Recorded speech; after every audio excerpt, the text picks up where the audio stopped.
الذي أحيانا بعدما أماتنا وإليه النشور. Segala puji bagi Allah Jalla Jalaluh yang telah menghidupkan kita, membangunkan kita dari tidur, memberikan izin untuk mengingat dan memuji, dan kelak kepada Allah kita akan kembali. Ya, yang mukmin dan yang kafir semua akan kembali kepada Allah Azza wa Jalla. Yang saleh, yang taat dan patuh kepada penciptanya, dan para pelaku kemaksiatan juga akan kembali kepada Allah Azza wa Jalla. Allahumma salli wa sallim ala abdika wa rasulika Sayyidina wa maulana Muhammadin wa ala alihi wa ashabihi ajma'in. Amma ba'd. Ahibbati fillah. Ketika seorang kembali kepada Allah, ternyata semua tergantung amalannya. Kenapa Rasulullah sallallahu alaihi wasallam setiap hari beliau berdoa mengatakan, Rabbi inni a'udzubika minal kasali wa su'il kibar. Pagi baca itu, sore juga baca itu. Ya Allah, aku berlindung kepadamu dari kemalasan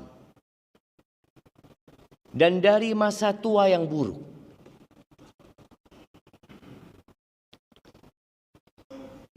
Jazakallah khair. Beliau berlindung dari kemalasan dan dari masa tua yang buruk, yang manusia tidak lagi dapat beramal. Mungkin yang dia lakukan hanya merepotkan orang lain. Ada apa sebenarnya dengan sifat malas yang beliau berlindung alaihi salatu wassalam darinya? Kalau kita renungkan sebuah hadis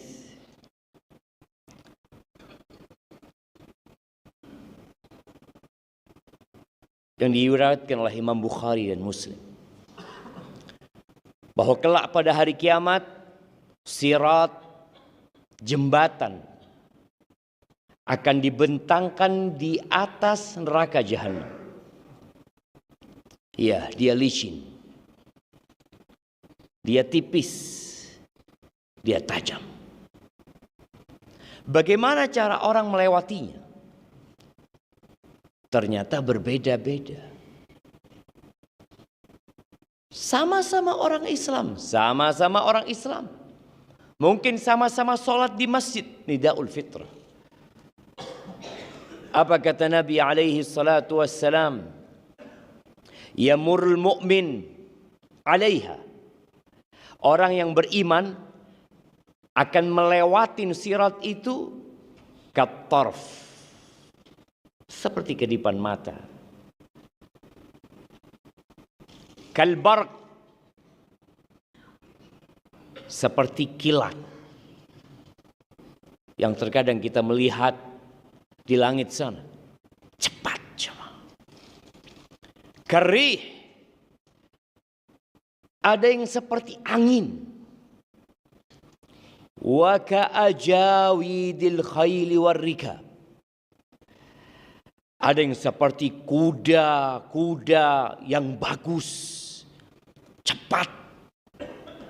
Onta-onta yang cepat. Seperti itu perbedaan. Sama-sama orang mukmin.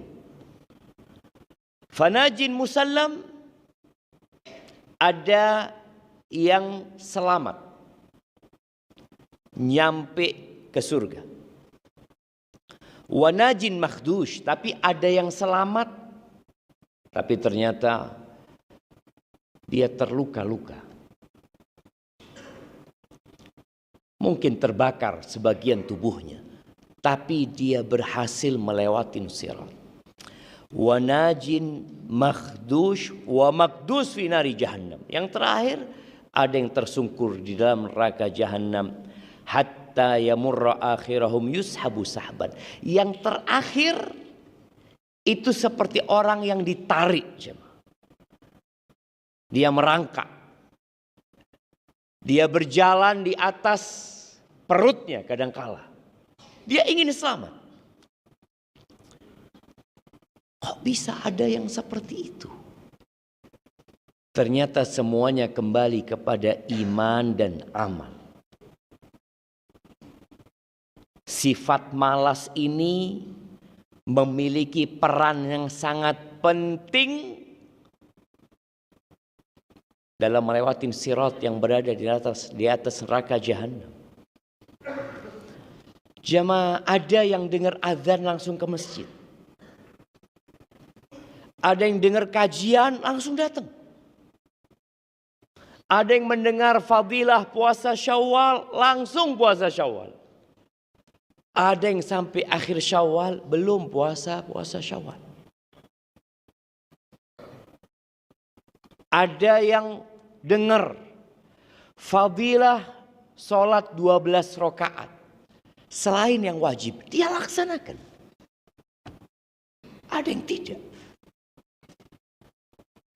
Ada yang faham dengan fadilah membaca satu huruf dari Al-Quran. Maka dia pun membuat perjanjian dengan dirinya. Aku harus membaca dalam sehari 1 juz. Ada yang gak peduli membaca Al-Quranul Karim. Dia mengatakan itu kan tidak wajib, Ustaz. Kenapa kita memberatkan diri kita dengan hal-hal yang tidak wajib? Sebenarnya berangkat dari kemalasan. Berat. Kemarin Ramadan kita sholat tarawih. Ada yang 11 rakaat. Ada yang 23 rakaat. Ada yang 33 rakaat. Tapi ternyata kualitas berbeda-beda. Ada yang 11 rakaat sholatnya 3 jam. Ada yang 23 rakaat sholatnya setengah jam. Ada yang pindah masjid karena masjidnya terlalu panjang. Ya, ada 2 hal yang Nabi juga berlindung darinya selain malas ini. Beliau mengatakan, Allahumma inni a'udzubika minal ajzi wal kasal. Ya Allah, aku berlindung kepadamu dari ketidakmampuan dan ketidakmauan. Malas. Ada orang mampu, malas. Ada orang mau tapi nggak mampu. Wallah, kepingin anak hadir kajian, tapi anak nggak punya kendaraan. Yang tetangga masjid mampu tapi nggak mau. Kita dapat melihat yang seperti itu. Berapa banyak fadilah-fadilah, keutamaan-keutamaan, derajat-derajat tinggi di surga yang kita abaikan gara-gara satu, malas. Malas saja. Kalau kita memandang dalam urusan dunia, perbedaan orang yang malas dan orang yang giat. Kita lihat orang yang malas biasanya ya nanti masa depannya capek. Anak punya ayah cerita dari ayahnya, kakek anak. Kakek anak ngomong sama abah anak. Waktu itu ada orang tua kalau nggak salah di Jember yang sudah tua renta. Dia kerja keras jemaah, keliling jualan kopi atau apa lupa. Akhirnya kakek anak ngomong sama anak-anaknya, kalau engkau mau capek sekarang, waktu engkau muda, waktu engkau masih mampu, capeklah engkau, kata dia. Jangan sampai nanti engkau tua dalam posisi sudah nggak mampu tapi mau kerja, nggak mampu sudah. Udah tenagaku udah habis. Kemauan ada. Menyesal karena dulu kenapa anakku waktu muda dulu kok nggak semangat, kok nggak giat, kok nggak tekun, kok nggak sungguh-sungguh. Ya, maka malas ini perlu kita bicarakan. Kita bicara tentang derajat-derajat tinggi di surga Allah Azza wa Jal, yang terkadang tatkala kita dibangkitkan pada hari kiamat dan hampir semua manusia sejatinya menyesal. Mau orang yang soleh, mau orang yang ahli maksiat. Ketika didatangkan neraka Jahannam, waji'a yawma idzin bi Jahannam, yawma idzin yatadzakkarul insan. Pada hari itu manusia ingat. Wa anna lahu dzikra. Apa gunanya ingat pada waktu itu?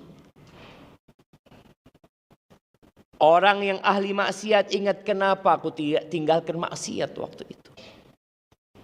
Orang yang soleh, yang taat, yang ahli baca Quran, yang satu hari dia membaca 1 juz bersama, artinya menyesal juga pada hari kiamat. Kenapa aku nggak baca 2 juz?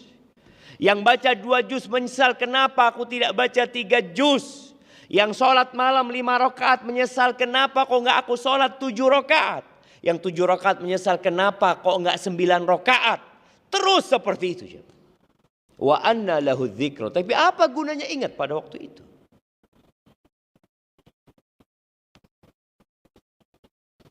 Ada yang datang ke masjid sholat berjamaah, tapi selalu masbuk. Ada apa enggak ada jemaah? Ana izin minum dulu.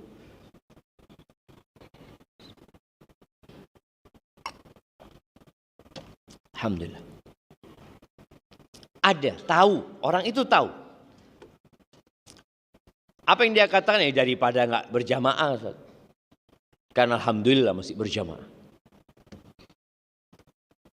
Orang yang seperti ini sulit untuk maju. Karena dia puas dengan yang paling rendah. Ahibati fillah. Kalau bicara malas, apa penyebab orang itu malas? Sebelum kita bicara sebab, kita bicara dampak buruk dari kemalasan. Kalau orang tahu, nanti kita akan kasih tahu sebabnya. Kalau sudah tahu sebabnya, insya Allah dia tahu apa obatnya.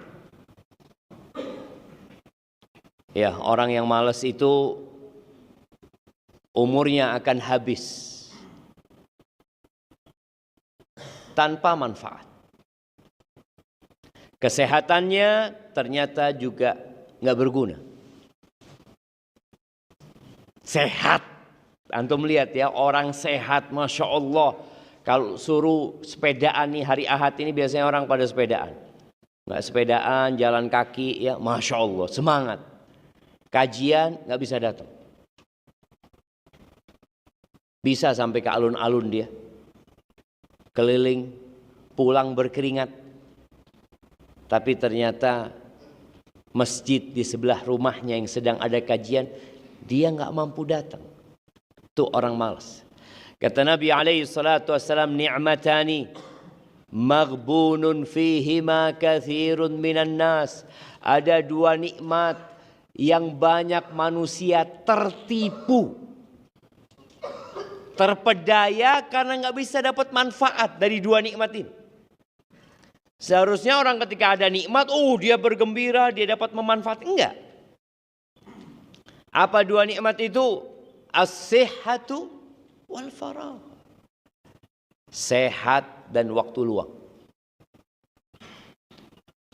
Maka biasanya orang kalau sehat, ya bisa beraktivitas.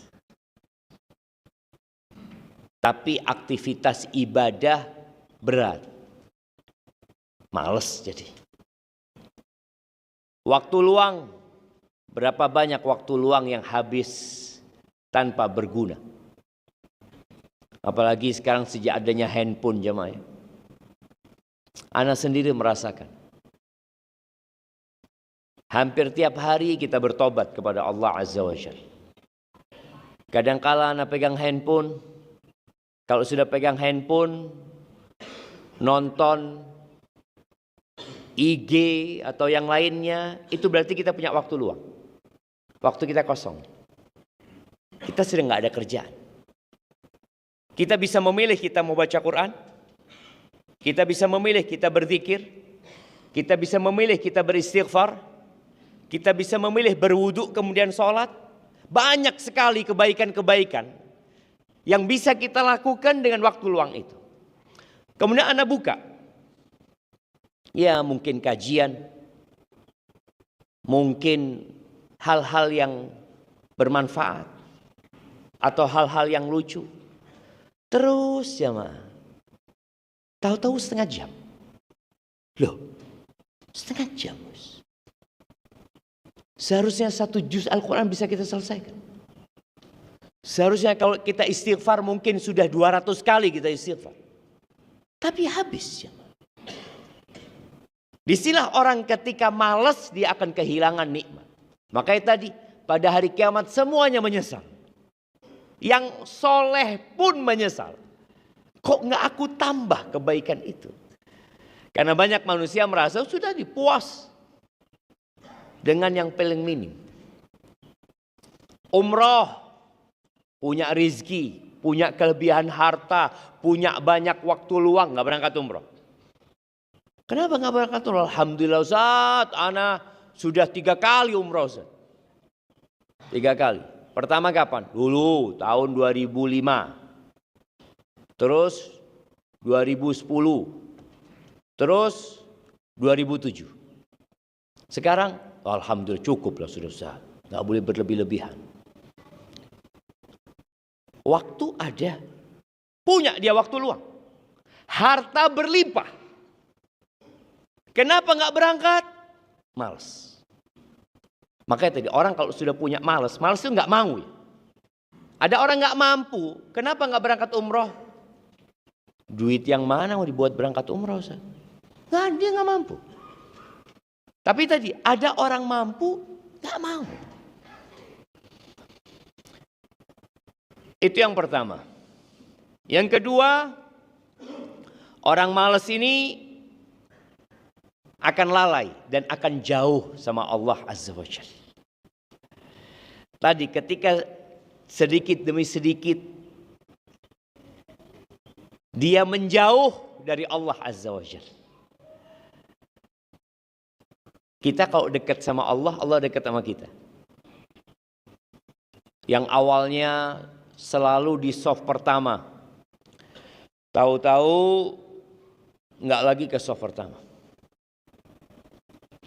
Yang awalnya sholat Jumat. Hadir sebelum khotib naik mimbar. Sebagian kita sudah ngaji jemaah. Sudah ngaji dia. Udah belajar. Dia tahu kalau khotib naik mimbar malaikat tutup buku. Tetap telat. Maka kadang-kadang anak heran. Ini orang udah ngaji ya. Kalau orang awam, orang umum mungkinlah disibukkan dengan dunia mereka. Ini orang udah ngaji. Dari mana antum tahu ngaji?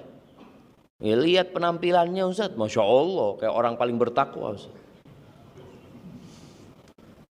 Tapi Jumatan. Sampai sini. Imam sudah duduk. Kenapa itu terjadi? Males.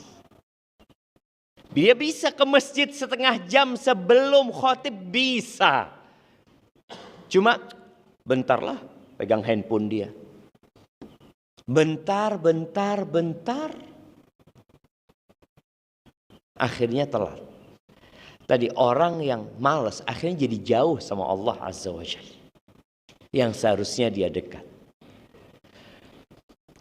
Yang ketiga, orang malas ini telah memakai baju orang-orang munafikin. Allah ketika menyebut orang-orang munafikin, orang munafik itu sholat enggak? Jamaah. Sholat berjamaah. Berjamaah. Allah Azza wa Jalla mengatakan innal munafiqina yukhadi'una Allah wa huwa khadi'un. Sesungguhnya orang-orang munafik itu hendak menipu Allah, sejatinya Allah yang menipu mereka. Mereka datang berjamaah seakan-akan orang beriman, mungkin di shaf pertama. Menipu sebenarnya. Allah yang sedang menipu mereka. Wa idza qamu ila sholati qamu kusala. Apabila mereka bangkit untuk mendirikan sholat, mereka bangkit dengan malas. Enggak semangat. Kerungu azan, aduh sembahyang meneng. Ada enggak perasaan itu? Ada orang dengan azan, alhamdulillah, alhamdulillah. Seneng dia jawab. Ada kegembiraan, tapi ada orang yang enggak suka. Berangkat ke masjid dengan jalan yang ya kelihatan lah. Jadi orang munafik itu ya males, namanya orang males bagaimana jalannya menuju ke masjid. Kalau bisa dapat rukuk terakhir. Sehingga dia enggak baca surat. Al-Fatihah juga enggak baca. Bas dapat rukuk terakhir. Kemudian nambah dia. Yura'unan nas, riya. Bisakah sholat di rumah riya orang munafik? Nggak bisa, di masjid yang bisa riya. Di rumah nggak ada yang lihat. Dia sholatnya ke masjid. Cuma ada dua sholat yang paling berat buat mereka. Yaitu sholat isya dan sholat subuh. Kata Nabi SAW. Zuhur berangkat ke masjid dia. Karena zuhur bisa riya.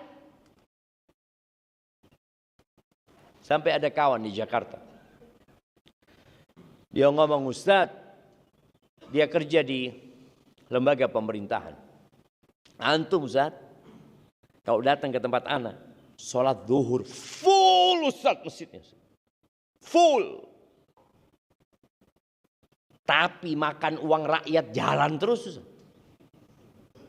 Ana jadi heran Ustaz. Kalau melihat mereka sholat di masjid zuhur tuh ya Allah ya. Ini orang-orang bertakwa semua ini. Ternyata memang sholat zuhur itu mudah. Orang munafik pun bisa. Kalau mau tahu orang itu bertakwa atau tidak, lihatlah ketika sholat isya dan sholat subuh. Kalau subuh dia ke masjid ya, selalu dia jaga, insya Allah dia bukan orang-orang yang malas dan dia bukan orang-orang yang pakai baju orang-orang munafikin. Itu bahaya yang ketiga.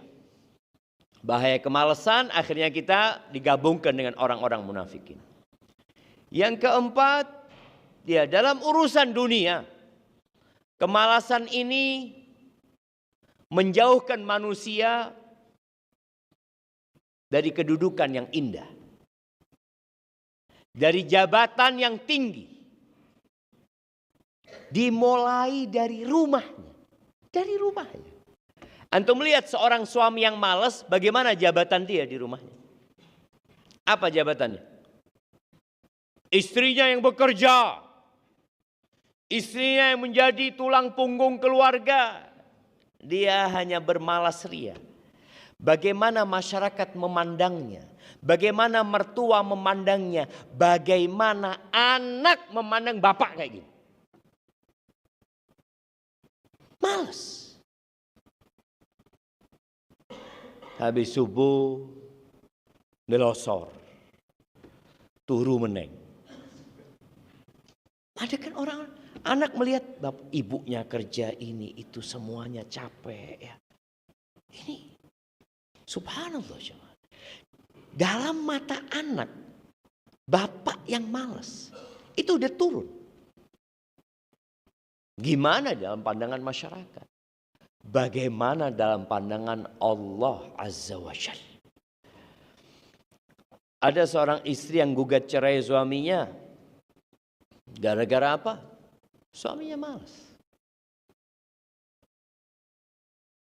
Padahal dia sebagai pemimpin. Ar-rijalu qawwamuna 'alan nisa. Ya, kaum lelaki adalah pemimpin buat para wanita.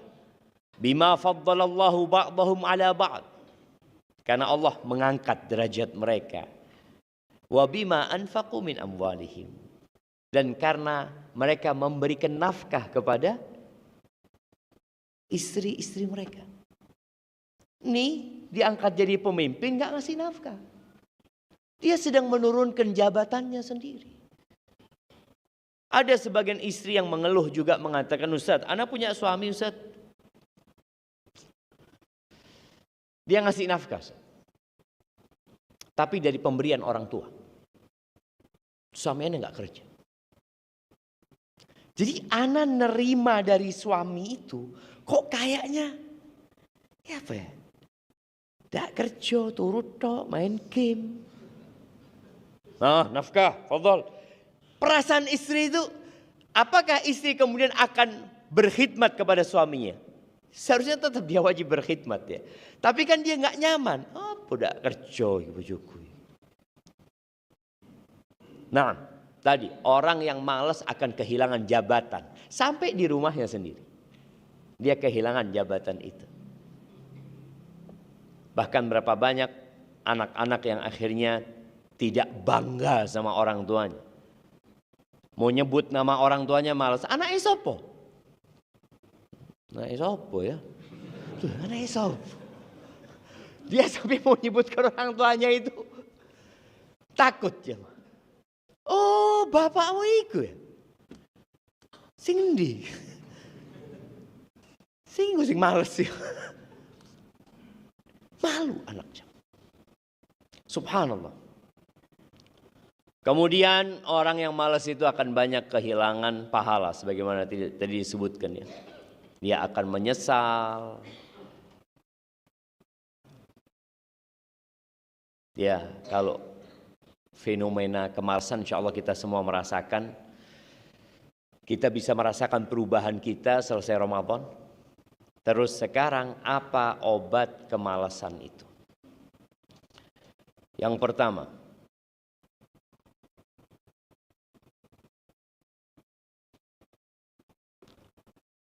meninggalkan zikir. Meninggalkan zikir itu membuat orang malas.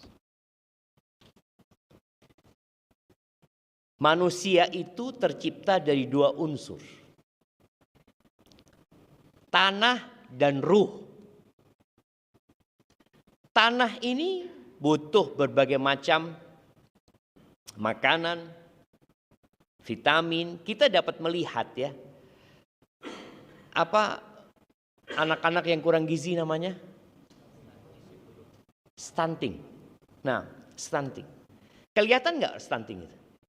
Dari mana kelihatan? Kurus ini. Ada orang yang stunting tapi ruhnya. Ruhnya stunting. Ini kan jarang dibicarakan. Orang berbicara, iya kita ini sedang menghadapi fenomena stunting loh. Ada yang stunting ruhnya. Dari mana tahu? Lu jarang berzikir, jarang datang kajian. Berarti sedang bermasalah dengan ruh orang ini. Cuma kan nggak kelihatan ya. Kalau stunting fisiknya kan kelihatan. Digambar itu ya Allah kesian. Anak isopo ini gitu kan. Padahal sebagian kita sedang stunting. Ruhnya tapi nggak sadar. Apa penyebabnya? Sedikit berzikir. Khususnya sebelum tidur. Kata Nabi alaihi salatu wassalam dalam hadis yang diriwayatkan Imam Bukhari, "Ya'qidu syaitanu ala qafiyati ra'si ahadikum idza huwa nam thalatha uqad." Syaitan itu kalau seorang di antara kalian tidur, syaitan itu mengikat buhul di tengkuk setiap kali. Dan dia membaca mantra 3 kali mantranya. Dia membuat 3 ikatan sambil mengatakan alaika lailun tawil, alaika lailun tawil, alaika lailun tawil. Malam yang panjang, malam yang panjang, malam yang panjang. Antum tahu kalau antum bangun jam 2, oh sik jam 2, sik suwi, turu meneng. Padahal antum niat mau salat malam kan? Jam 3, oh masih ada waktu.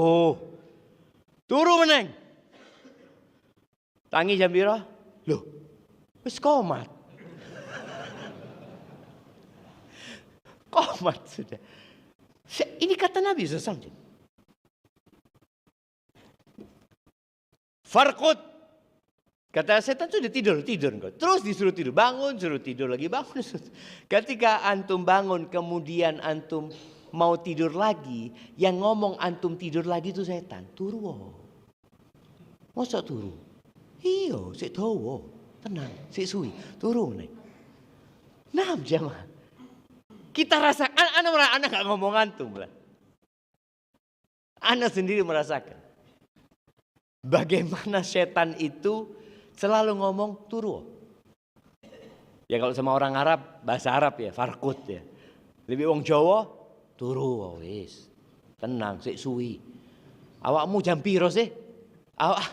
Awakmu jam piro kerja? Kadang-kadang kan dia dikasih angan-angan panjang.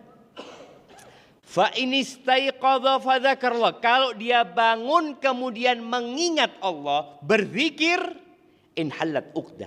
1 tali buhulnya setan terlepas. 3 ya. Ingat 3. Ketika bangun berzikir, alhamdulillah alladzi ahyana ba'da ma amatana wa ilaihin nusyur.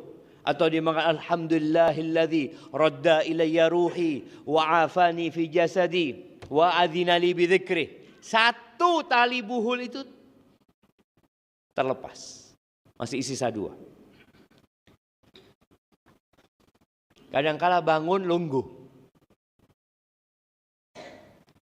Nganu apa? Buka HP. Delok WA. Padahal sudah berzikir ya. Kan 1 tali. Oh, sik jam 3 ternyata. Ya, bismillah. Turun nih. Inhalat uqdah. 1 tali buhul itu terlepas ketika dia berzikir. Lalu kata Nabi SAW, fa in tawadda'a inhalat uqdah. Kalau dia wudu, 2 tali buhul terlepas. 1 yang pertama tadi, yang kedua terlepas. Fa in shalla inhalat uqdah. Kalau dia sholat, paling tidak sholat subuh lah. Ketika dia sholat, buhul yang ketiga itu akan terlepas. Fa'asbaha nasyitam thayyiban nafas. Maka orang ini akan bangun di pagi harinya nasyiton, semangat, giat, thayyiban nafas. Jiwanya itu baik, senang. Antum lihat ya, orang kalau bangun pagi dia sudah selesai sholat subuh ya, berjamaah, tidak telat lagi tadi. Hidupnya jadi enak gitu. Wa illa, kalau itu tidak terjadi, asbaha khabithan nafsi kaslan. Maka jiwanya akan jadi busuk di pagi hari itu dan malas. Jadi ternyata pagi ini adalah jaminan untuk sepanjang hari. Kalau paginya sudah mengingat Allah, wudu, sholat tadi, ya paling tidak sholat subuh, usahakan berjamaah, dia paginya akan nyaman. Nanti dia bisa sholat duha, nanti dia mungkin akan qobliyah zuhur, ba'diyah zuhur, dia akan baca Quran. Sudah dikasih sama Allah semangat. Tapi kalau enggak, tadi jadi malas. Jadi mengingat Allah, berwudu dan sholat. Orang yang tidak mengingat Allah dan tidak berwudu, apalagi enggak sholat, ya sudah. Dia akan jadi khabithan nafsi kaslan. Penyebab yang kedua, kumpulane wong males. Berkumpul dengan orang-orang males. Nabi SAW nyuruh kita memilih teman. La tusahib illa mu'minan. Jangan bersahabat kecuali dengan orang yang mukmin. Wala ya'kul ta'amaka illa taqi. Dan janganlah mengkonsumsi makananmu kecuali orang yang bertakwa. Jadi kita ngajak orang ke rumah, ajaklah orang yang bertakwa. Makan di rumahmu. Ketika lagi ngobrol ini itu tahu-tahu azan, ke masjid. Coba yang kau undang makan ke rumah, orang yang malas. Orang yang tidak bertakwa. Waktu azan, apakah dia akan mengajak antum ke masjid? Malah antum gak enak sama dia. Kita diajak ke masjid gak enak, ditinggal gak enak. Bingung antum. Maka orang yang berkawan dengan orang-orang yang masbuk, insya Allah besok masbuk. Hari ini kumpul di orang-orang masbuk, Masya Allah. Besok masbuk. Karena orang yang masbuk itu dengar azan. Tapi ngomong apa? Saya komati saya suwi. Ini Daul Fitro iki piro? 20 menit. Ngobrol lagi, komat. Besok kayak gitu lagi. Besok kayak gitu. Hari pertama mungkin menyesal jemaah. Ya Allah. Ana ndak oleh qobliyah. Ndak dapat doa sebelum komat. Antara azan sama komat. Menyesal. Hari pertama, hari kedua, hari keempat. Setelah seminggu biasa wis. Wis mulai, walaupun tidak ada sohibnya, tidak ada kawannya, telat lagi dia. Maka jangan berkawan dengan orang-orang malas. Itu obatnya. Kata Nabi SAW, Al-mar'u ala dini khalilihi. Orang itu agamanya ikut teman baiknya. Falyandur ahadukum man yukhalil. Baik, yang ketiga di antara penyebab kemalasan itu ake mangan, ake turu.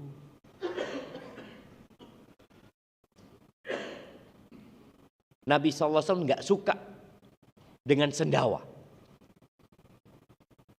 Kenapa? Kewarakan biasanya. Oh. Rasul SAW mengatakan, ma mala adamiyun wi'an syarran min batn. Tidak ada wadah yang dipenuhi sama manusia yang lebih buruk daripada perut.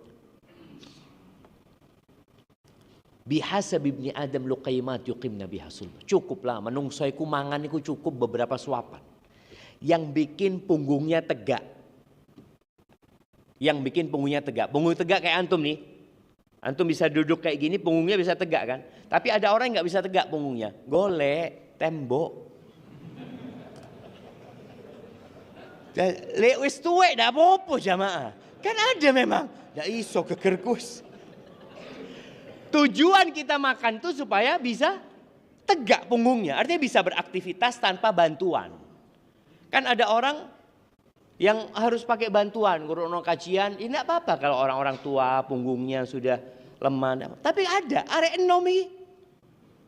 Pertama masuk masjid langsung golek tembok. Lendak golek tiang.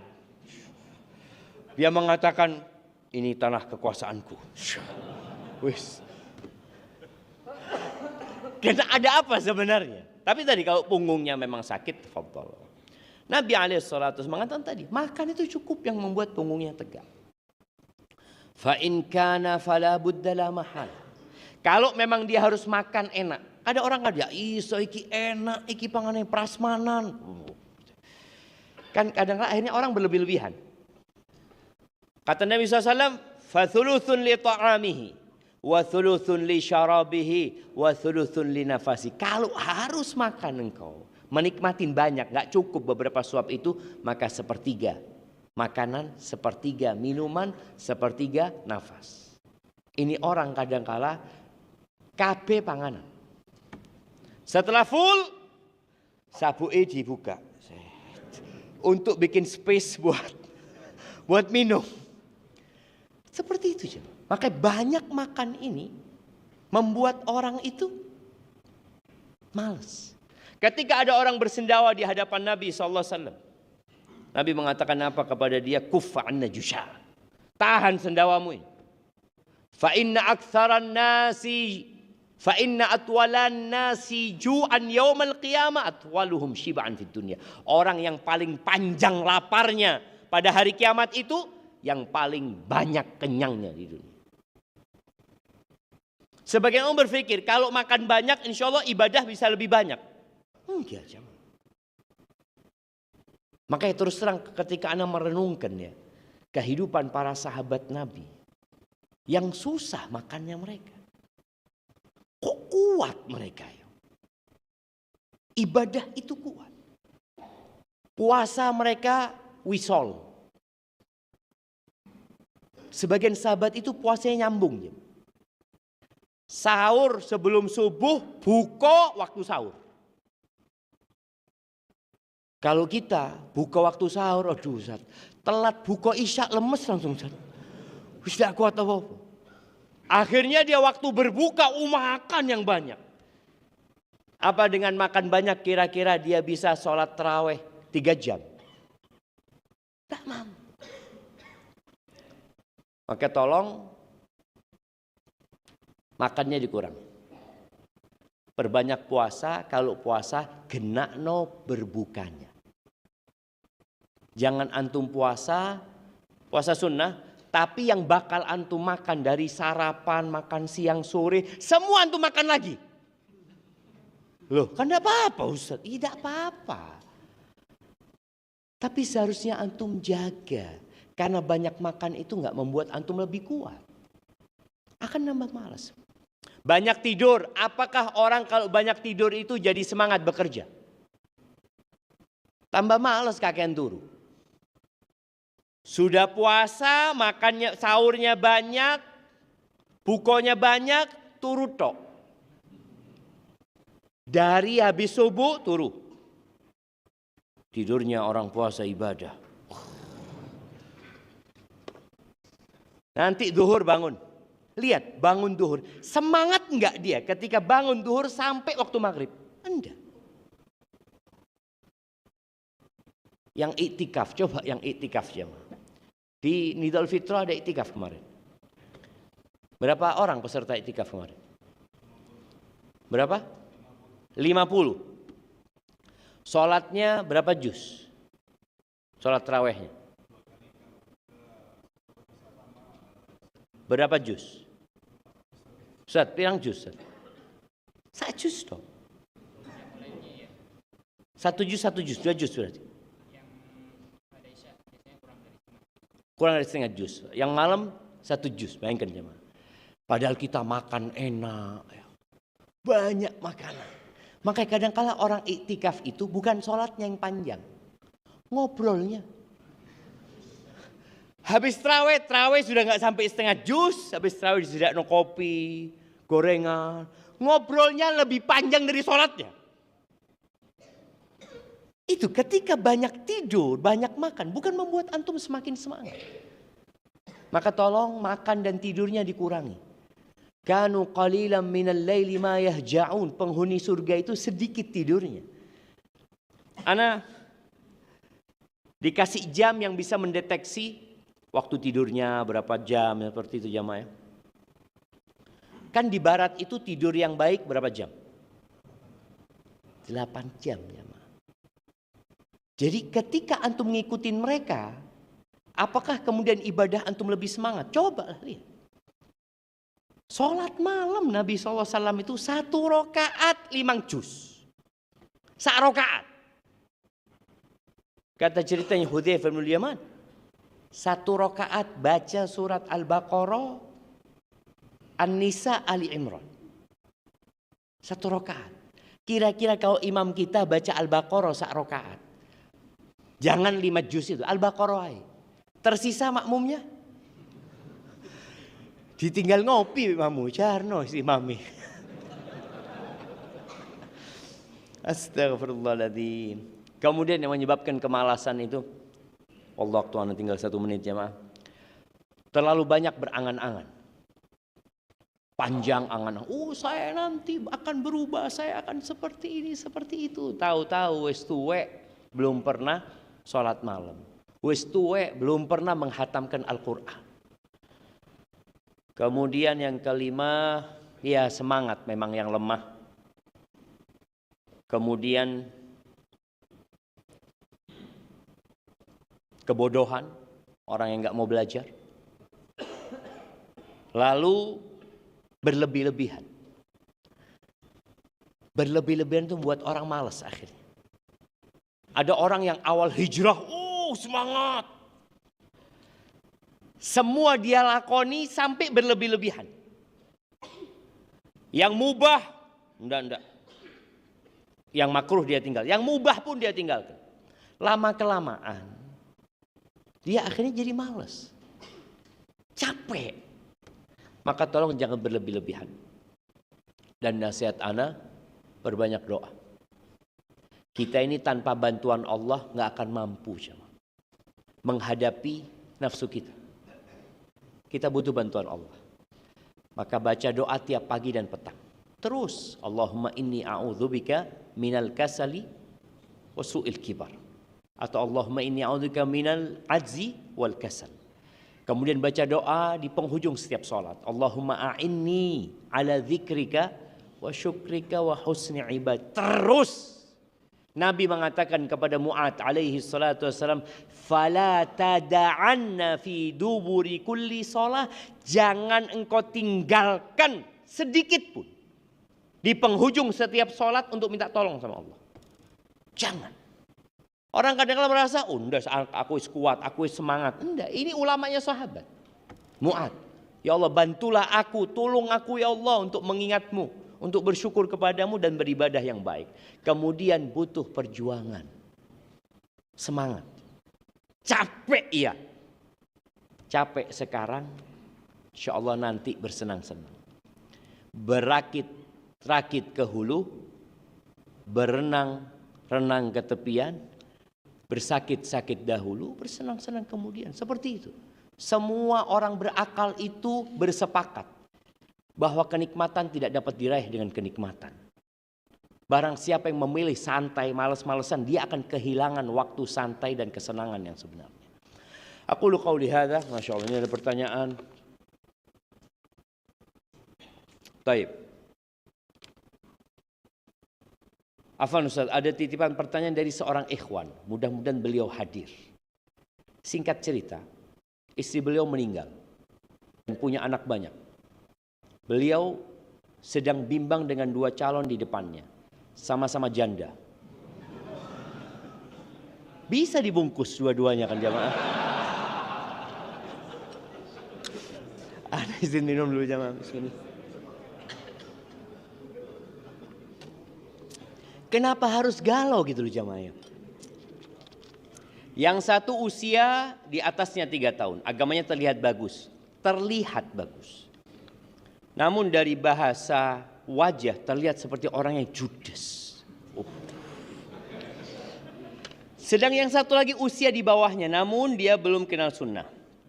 Dan masih berbau saudara. Ikhwan tersebut sempat pengen nanya ke akhwat yang kedua ini, apakah mau jika dipinang nanti belajar agama serius. Mohon nasihatnya Ustaz untuk ikhwan tersebut. Jamaah bagi duda yang bawa anak, ketika menikah hendaklah dia mempertimbangkan anak-anaknya. Dia akan titip anak kepada yang bukan ibu kandungnya. Ibu kandungnya saja kadangkala tidak perhatian be anaknya. Bagaimana antum mau titip anak sama dia? Antum keluar rumah, antum bekerja, mungkin antum keluar kota. Makanya sampai ada istilah ibu apa? Ibu tiri lebih kejam dari ibu kota. Atau ibu kota lebih kejam daripada ibu tiri. Intinya yang antum harus pertimbangkan, antum mau titip anak. Kalau bicara agama, agamanya menjadi patokan utama. Kalau antum berpikir nanti aku akan memperbaiki, belum tentu antum bisa memperbaiki. Tapi ada orang yang sudah mau belajar, berarti dia sedang ingin memperbaiki diri. Kalau yang kedua kan antum masih nawarin. Mau nggak? Berarti dia belum tertarik. Kalau yang pertama judes, ojo. Golek sing liyane. Enggak, kalau Anda lihat dua orang itu karena antum mau titip anak, kalau dapat ibu tiri yang judes, kesian sama anak-anak. Ada pilihan lain jemaah? Bisa ditawarkan mungkin. Iya. Itu mungkin nasihat ana, mungkin antum perlu mencari yang lainnya. Enggak apa-apa, subhanallah jemaah. Ana ingat kemarin ada satu kawan kita menikah. Duda dia, punya anak 3. Dia menikah dengan yang hampir seumur sama dia. Dia 40-an umurnya. Tua perempuan itu. Bapaknya ngomong, nak, wis nikah sama itu, kata dia. Bapak cocok, kata dia. Dia sudah ngaji, Masya Allah. Cuma umurnya tua. Karena memang kau mau titip anak. Di sini nasihat anak para orang tua yang duda, ojo milih kesenengane. Karena dia mau titip anak dan ibu itu madrasah. Maka tolong, tadi kalau yang judes kayaknya kurang direkomendasikan. Karena Nabi SAW mengatakan tazawwajul waludal wadud. Nikahilah wanita yang subur dan penyayang. Jadi kalau sudah kelihatan, memang ada. Kelihatan nggak orang judes dari wajahnya jemaah? Kelihatan gitu. Tapi boleh jadi enggak. Karena faktor lain ya. Mungkin dia ketika di perut ibundanya, ibunya sering muring-muring. Akhirnya anaknya kayak gitu lahirnya gitu kan. Jadi tolong kalau memang keduanya belum pas, antum cari yang lainnya. Semoga Allah berikan yang terbaik dan terus berdoa memohon kepada Allah Azza wa Jalla. Ini ada pertanyaan sebenarnya. Ana sudah waktunya habis ya ma. Nanti lain waktu mudah-mudahan mampir lagi ke Nidal Fitrah. Subhanakallahumma bihamdika asyhadu an la ilaha illa anta astaghfiruka wa atubu ilaik. Wassalamualaikum warahmatullahi wabarakatuh.